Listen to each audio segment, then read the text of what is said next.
So in our diabetic patients, we want to aim for that 50% reduction in LDL.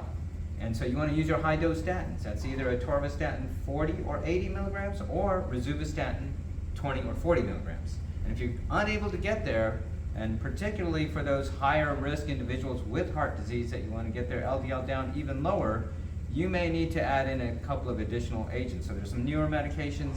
You guys all know of ezetimibe. That's been shown to reduce the LDL an additional 10 to 15%, which is a helpful add-on, and it's also generic, so that's usually the next line option. Apart from that, there's also the newer PCSK9 inhibitors, which is a once in 2 week injection that's been shown to reduce LDL an additional 50%.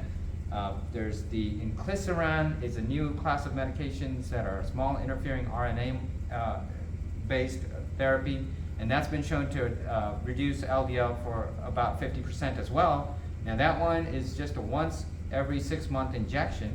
And then you have bempedoic acid, which has a more modest effect, similar to ezetimibe, about 15 to 20% LDL reduction, and costs are significantly higher. So that's probably further down on the list.